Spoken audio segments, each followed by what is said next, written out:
कंचन one में शेरसिंह का राज समाप्त हो चुका था, पर वहां बिना राजा की स्थिति ऐसी हो गई थी जैसे जंगलराज हो जिसकी जो मर्जी वह कर रहा था। वन में अशांति, मारकाट, गंदगी इतनी फैल गई कि वहां जानवरों का रहना मुश्किल हो गया। कुछ जानवर शेरसिंह को याद कर रहे थे कि जब तक शेरसिंह ने राजपाट संभाला हुआ था सारे वन में कितनी शांति और एकता थी। ऐसे ही चलता रहा तो एक दिन यह वन ही समाप्त हो जाएगा और हम सब जानवर बेघर होकर मारे जाएंगे। गोलू भालू बोला, कोई ना कोई उपाय तो करना ही होगा, क्यों न सभी कहीं सहमति से हम अपना कोई राजा चुन लें जो शेरसिंह की तरह हमें पुनः एक जंजीर में बांधे और वन में एक बार फिर से अमन शांति के स्वर गूंज उठे। सभी गोलू भालू की बात से संतुष्ट हो गए, पर समस्या ये थी कि राजा किसे बनाया जाए। सभी जानवर स्वयं को दूसरे से बड़ा बता रहे थे।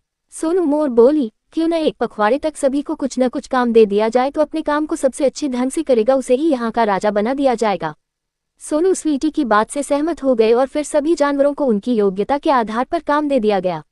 बिम्पी लोमड़ी को मिट्टी हटाने का काम दिया गया तो भोलू बंदर को पेड़ों पर लगे जाले हटाने का, सोनी हाथी को पत्थर उठाकर एक गंगे में डालने का काम सौंपा गया था और मोनू खरगोश को घास की सफाई की। जब एक पखवाड़ा बीत गया तो सभी जानवर अपने अपने कार्यों का ब्यौरा लेकर एक मैदान में एकत्रित हो गए। सभी जानवरों ने अपना काम बड़ी सफाई और मेहनत से पूरा किया था। सिर्फ सोनू हाथी था जिसने एक भी पत्थर गंगे में नहीं डाला था। अब एक समस्या फिर खड़ी हो गई कि आखिर किसके काम को सबसे अच्छा माना जाए। बुद्धिमान मोनू खरगोश ने युक्ति सुझाई, क्यों न मतदान करा लिया जाए, जिसे सबसे ज्यादा मत मिलेंगे उसे ही हम राजा चुन लेंगे। अगले दिन सुबह सुबह चुनाव रख लिया गया और एक बड़े मैदान में सभी पशु पक्षी मत देने के लिए उपस्थित हो गए। मतदान समाप्त होने के 1 घंटे पश्चात मतों को गिनने का काम शुरू हुआ। यह क्या, सोनू हाथी गिनती में सबसे आगे चल रहा था और जब मतों की गिनती समाप्त हुई तो सोनू हाथी सबसे ज्यादा मतों से विजयी हो गया। सभी जानवर एक दूसरे का मुंह ताक रहे थे। तभी पक्षीराज गरुड़ वहां उपस्थित हुए और उपस्थित सभी जानवरों को संबोधित करते हुए बोले, सोनू हाथी प्रतिदिन पत्थर लेकर गंगे तक जाता था, किंतु जब उसने देखा कि उस गंगे में मेरे अंडे रखे हुए हैं तो वह पत्थरों को उसमें न डालकर पास ही जमीन पर एकत्रित करता रहा।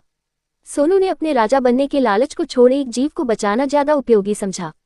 उसकी इस परोपकार की भावना को देखकर हम पक्षियों ने तय किया कि जो अपने लालच को छोड़कर दूसरों के सुख दुख का ध्यान रखे वही सच्चे तौर पर शासक बनने का अधिकारी है। और चूंकि वन में पक्षियों की संख्या पशुओं से अधिक थी इसलिए सोनू हाथी चुनाव जीत गया।